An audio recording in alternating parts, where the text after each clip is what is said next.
Yesterday we talked about families. Where they're actually moving in 2026, why the pattern is changing, why it's not political panic, why it's pressure stacking, insurance repricing, educational arbitrage, corridor shifts instead of state shifts. Today we go underneath that layer because migration is visible. Capital movement is structural. And when capital moves, housing reorganizes. Not dramatically, strategically. What's happening in 2026 is not chaos. It's consolidation. It's liquidity separating from leverage. It's strong balance sheets gaining optionality. And its fragile positioning being exposed. This episode is not about hype. It's about understanding how money reshapes geography.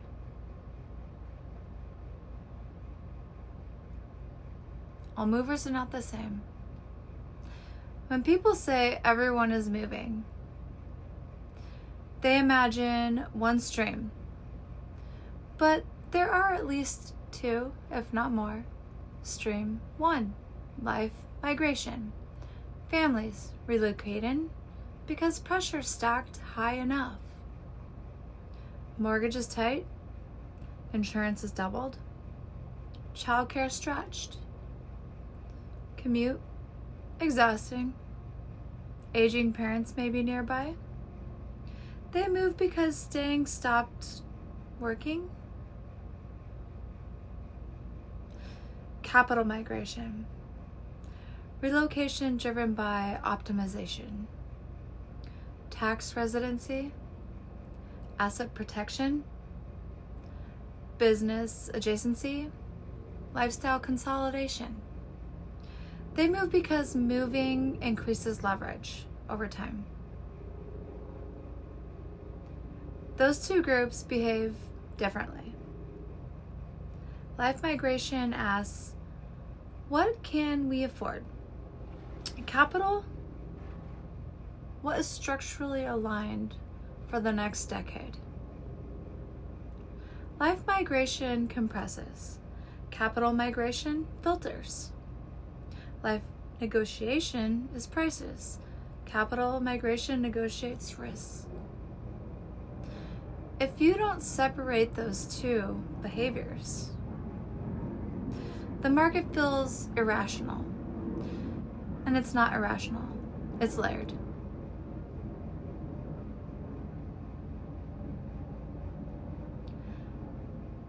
The 3% mortgage era rewarded leverage. Stretching felt safe, borrowing felt strategic. That era trained behavior. The 7% era rewards liquidity. Liquidity is not just all cash. It's strong reserves. Large down payments. Low debt exposure. High income stability. Optionality. Liquidity absorbs volatility. Insurance spikes?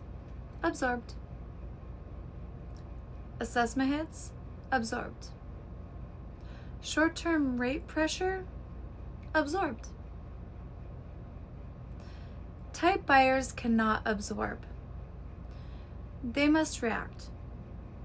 And markets dominate by reactive buyers behaving differently than markets influenced by liquid buyers. That is why you're seeing luxury resilience, mid-tier hesitation, older inventory sitting longer, not collapse, stratification.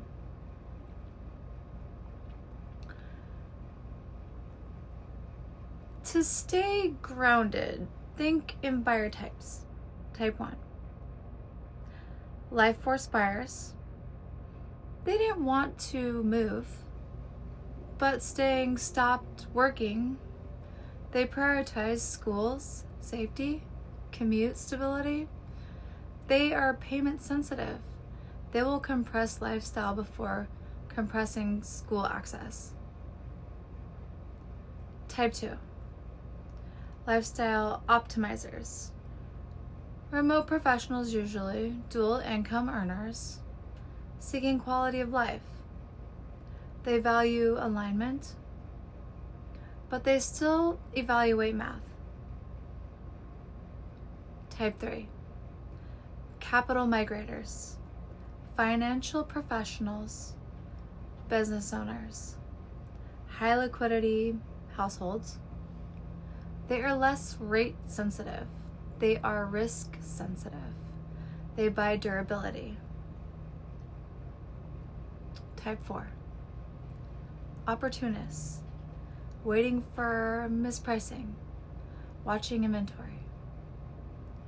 Deploying when volatility creates discounts.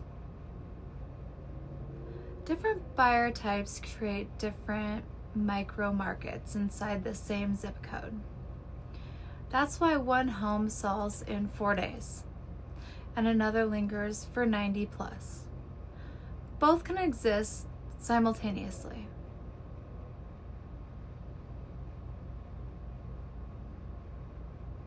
Now, let's narrow in. South Florida. Not the entire state, but South Florida. Palm Beach County. Boca Raton corridors. Select Miami zones. Certain inland luxury communities. South Florida is not simply growing. It is being selected. Financial firms are relocating. Family offices are establishing presence. High-income earners consolidating residency. Entrepreneurs aligning business and lifestyle. Capital does not distribute evenly. It concentrates. Near infrastructure. Near executive airports. Near strong private school ecosystems. Near healthcare depth. Near walkable culture and density. That creates two simultaneous markets. Capital corridors, compression corridors. In capital corridors, luxury homes remain liquid. Newer construction trades steadily. Prime school zones stabilize faster. In compression corridors, however, older condos face reserve pressure. Insurance volatility compresses margins. Deferred maintenance and hesitation. Yeah. Two South Floridas exist at the same time. And understanding which is structural intelligence.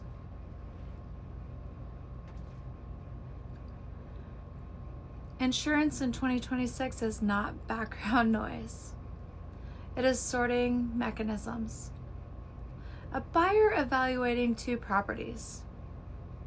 One flood exposed, one slightly inland with stable underwriting.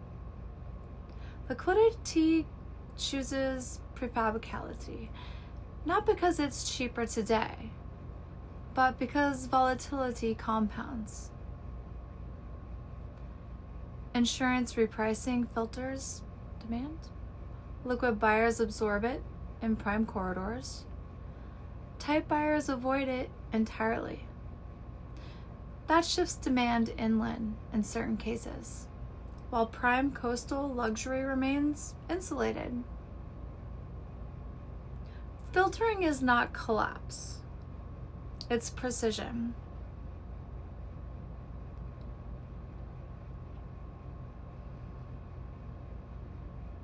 Now, capital doesn't ignore families.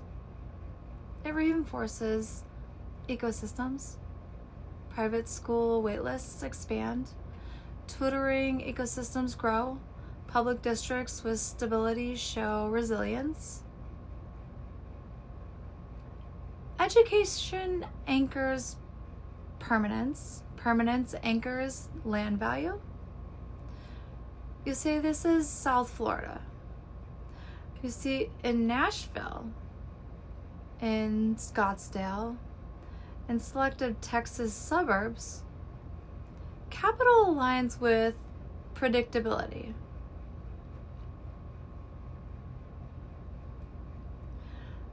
Developers watch capital concentration carefully. Luxury absorption, pre-construction velocity, premium rental occupancy, infrastructure investment, healthcare expansion. Where capital concentrates, development intensifies. Where compression appears, projects stall quietly. That creates skyline bifurcation. Some cranes rise, others pause. This is capital mapping itself onto geography.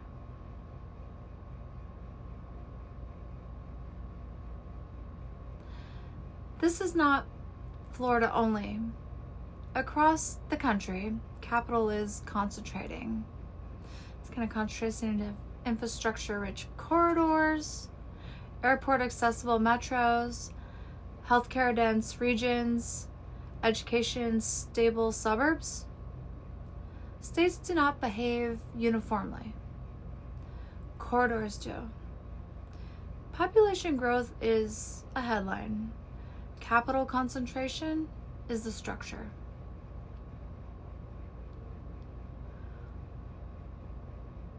If rates ease modestly, liquidity accelerates in capital corridors first.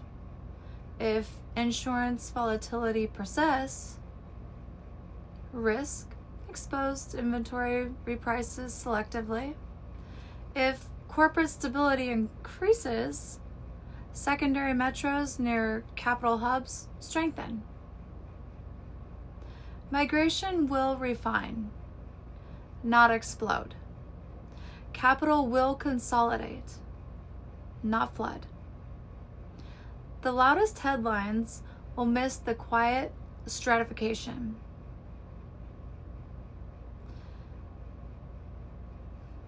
Families are recalibrating. Capital is repositioning. And housing is reorganizing quietly underneath both.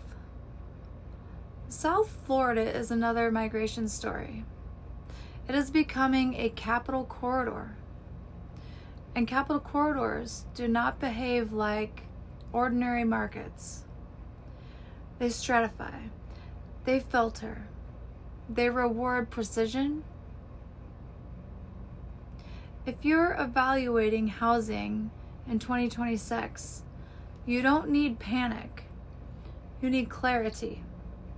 Because clarity compounds.